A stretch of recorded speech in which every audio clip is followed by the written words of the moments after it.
There are crimes that shock the world and are quickly forgotten.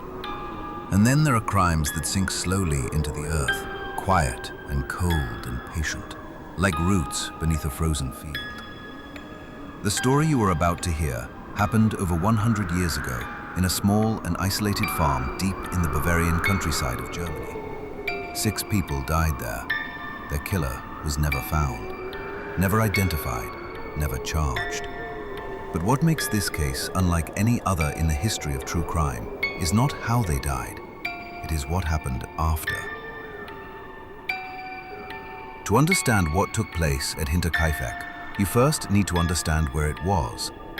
The farm sat roughly 70 kilometers north of Munich, deep in a stretch of flat Bavarian farmland, where the winters are brutal, the villages are small, and the distance between neighbors could mean the difference between life and death. The name Hinterkaifeck means, roughly, behind Kaifeck, as if even the nearest village had turned its back on this place. The Gruber family had worked this land for generations.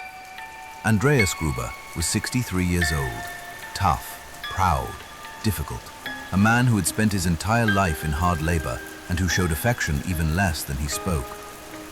His wife, Cecilia, was 72, a woman who had long since traded her youth for the quiet service of a man and a farm that demanded everything she had.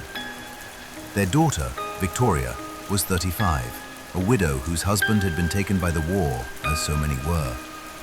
She had returned to the farm to raise her 2 children, young Cecilia, just 7 years old, and little Joseph, a toddler of only 2.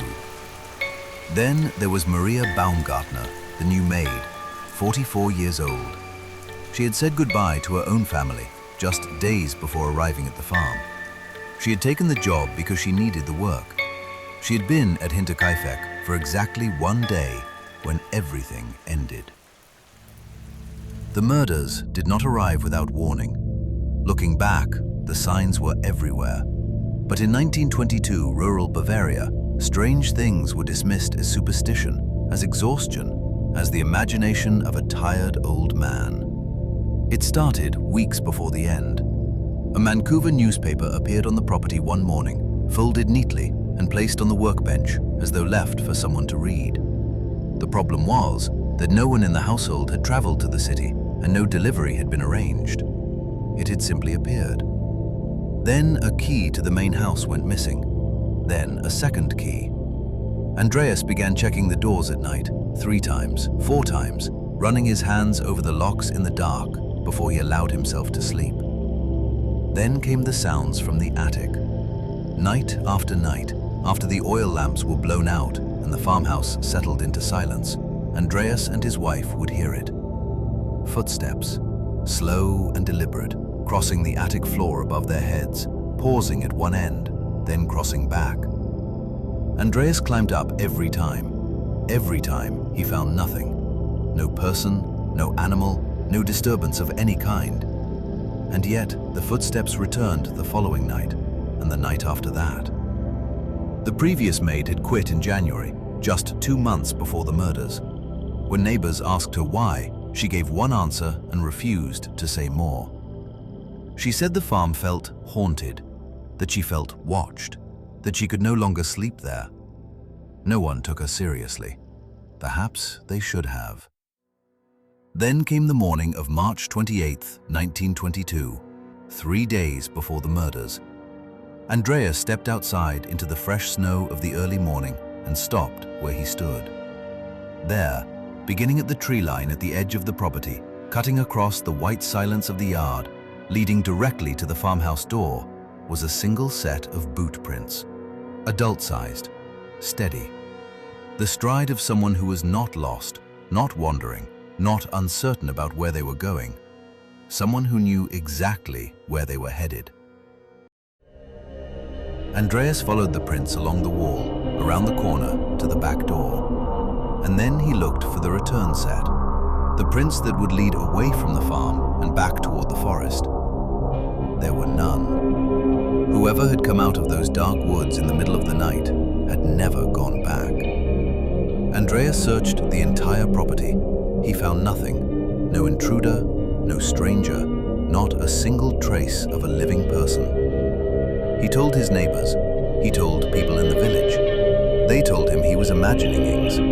But Andreas Gruber said to at least 3 people in those final days that something was not right at the farm. He had no idea how right he was. On the evening of Friday, March 31st, 1922, the exact sequence of events that unfolded at Hinterkaifeck will never be fully known. No one survived to describe it. No one outside the farm heard a single scream. But forensic investigators in 1922, and again when the case was reopened in 2007, were able to piece together what most likely happened. And the picture they assembled is one of the most disturbing in the entire history. Sometime after dark, the adults were drawn one by one into the barn. Perhaps they heard a noise from inside. Perhaps they were called by someone they recognized. Using a mattock, a heavy farming tool built for breaking earth, someone killed Andreas Gruber in the dark of that barn. Then his wife, Kazilia. Then his daughter, Victoria. They were killed in sequence, efficiently, without apparent struggle. The barn door was closed. And then the killer brought the child. Young Kazilia, 7 years old, was led into the barn as well. The forensic report from the original 1922 investigation contains a single detail so disturbing that investigators who encountered it decades later described being unable to sleep after reading it. When the girl's body was found, surrounded by the bodies of her grandfather, her grandmother, and her mother, she had torn out handfuls of her own hair. She had been alive in that barn, alone in the pitch dark, with the dead around her, for hours. She was 7 years old. When it was over, the killer returned to the farmhouse, moved through the hallway, and found Maria Baumgartner in her room. The woman who had arrived just 1 day before, who had barely learned the names of the children. She was killed where she lay. Then the killer walked to the small room where little Joseph slept in his cradle. 2 years old. He never woke. 6 lives, 1 night, complete silence. And then the killer did something that no criminal investigator in the century since has been able to fully explain. He did not leave. The following morning, smoke rose from the chimney at Hinterkaifeck. A neighbor saw it and thought nothing of it. The Grubers were early risers, always had been. The morning after that, smoke again. That afternoon, the cattle were fed and watered and settled. Someone was tending the animals. That evening, a light appeared in the farmhouse window, a figure moving behind the glass. For 4 full days after 6 people were slaughtered inside, the farm ran as though nothing had happened. Meals were cooked, fires were lit, beds were slept in. The killer was living there, among the dead, in their home, using their things, as though the farmhouse now belonged to him. When investigators arrived after the bodies were finally discovered on April 4th, a full week after the murders, they confirmed that food had been eaten from the kitchen, the cattle showed no sign of neglect, and the beds had been recently used. The bodies in the barn had simply been covered with hay, tidied away, as if they were an inconvenience. The investigation that followed became one of the largest criminal inquiries in Bavarian history. Over 100 suspects were questioned. Forensic experts were brought in from Munich. Every lead evaporated into nothing. Files were destroyed during the Second World War. The farm itself was demolished in 1923 because no one was willing to live on the property. And the case went cold. In 2007, criminology students at a German academy reopened the investigation using modern profiling techniques. Their conclusion was precise and deeply unsettling. The killer almost certainly knew the family well. He knew the layout of the farm in complete darkness. He knew the daily routines, the rhythms of the household, how to move through the property without being heard. He knew how to care for the animals. This was not a stranger who had wandered in from the road. This was someone the Grubers had known, someone they had trusted, someone who perhaps had visited before, many times, and who knew every shadow of that farm as well as any member of the family.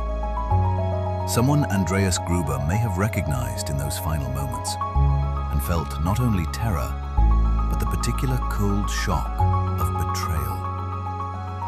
The Hinterkaifeck farmhouse was demolished in 1923. There is nothing there now but flat, quiet fields. No marker, no memorial. The 6 victims are buried in a churchyard nearby. Their headstones are simple. Their killer's name is not written beside them, because no name was ever found. The case remains officially unsolved. No one has ever been charged. The killer was never identified. And on cold mornings in the Bavarian countryside, when snow falls overnight and the fields go still and white, the footprints in the snow lead in from the trees and do not go back. And somewhere at the edge of a darkened forest, in a world that has long since moved on, a door that should have stayed locked was opened one night in the spring of 1922. And whatever came through it never said a word and never said goodbye.